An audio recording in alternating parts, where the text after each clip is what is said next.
friends, family, or really anyone who has a minute to really listen. My name is Eva. I'm a worship leader. I've been married to my husband, John, for 10 years, 10 and a half years, almost 11 years. And he's a pastor. He's been a youth pastor for 10 plus years. Recently, this past year, on January 6th of 2025, we got the opportunity, our church petitioned him for an R1 visa. He went to Tijuana for his interview, and he was told that he needed a waiver. We were prepared for this because he was brought into the U.S. illegally when he was a minor. And we knew this would be a risky move, but we felt like the Lord was guiding us to do it. We didn't ask for this petition. We didn't push for it. This was just the Lord doing what he does. When he left on January 6th, it was supposed to be a 2-week process.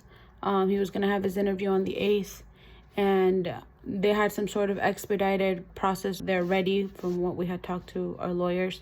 And unfortunately, when he got to the interview on the 8th, they denied that expedited process and said he would have to wait either 2 days or 8 months. And it turned out to be even longer than that. It was the hardest year of our lives, being away from my other half, my husband. I love him, and it was the hardest year.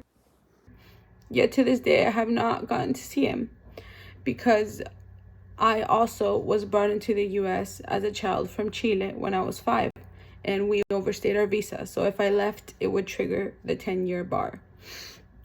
My kids were fortunately able to go and visit him, which was amazing. Thankfully, they were just able to go every other month or so. But for my son, Clark, it started getting especially difficult, especially in these last few months.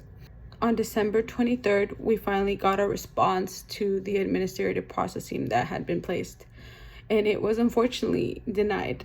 His R1 visa was denied. He was put on a 10-year bar, and he's not admissible into the United States anymore. This obviously came to a big shock to us because we had a lot of faith that the Lord was going to make something happen. If he was guiding us to this, we felt like this was not our doing, but the Lord has his reasons.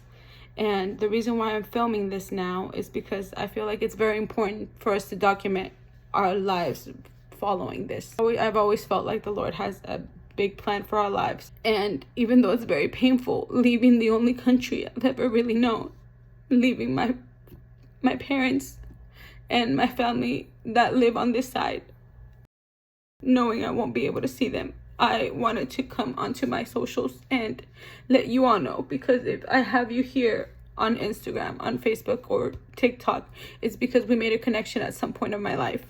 And so I just wanted to let you guys know I'm leaving the United States. I'm going to go be with my husband and my family.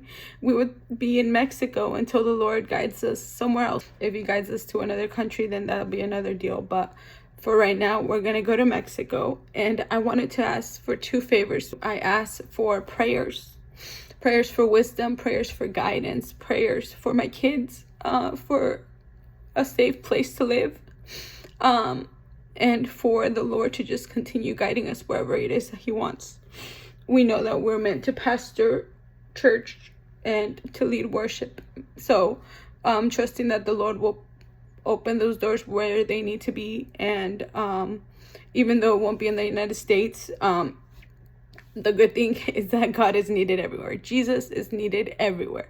And so that gives me a lot of peace, knowing that I'll still be able to serve him. I'll still be able to praise him. The number 2 thing I want to ask is if it's possible for you or anybody that you know to please donate to our GoFundMe. My family started this because, like I said, my husband was gone for a year. So that means for that whole year, we barely had any income. We had side jobs, gigs here and there, but we didn't have a set income because he was the main provider of our household.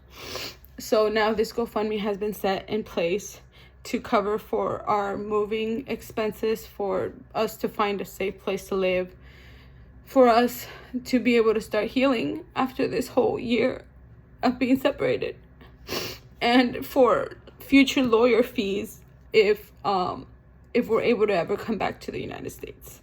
We definitely would love to, and right now there seems to be no path, but the Lord has done bigger things before. I am nothing but grateful for this beautiful country that is the United States. All the opportunities not only we had, but my family has had in this country will be unmatched. And I am so grateful to the Lord that even though it might have not been done in the right way when our parents decided to bring us over, I know that the Lord will honor that we're doing the right thing right now, taking that step of obedience, being honest in everything that we say and do.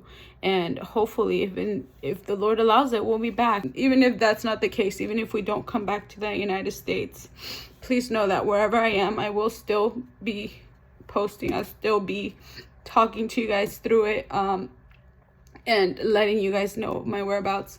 I ask again for just prayers. And one verse that has led us through this time is 1 Peter 1:6-7, and it says, "So be truly glad.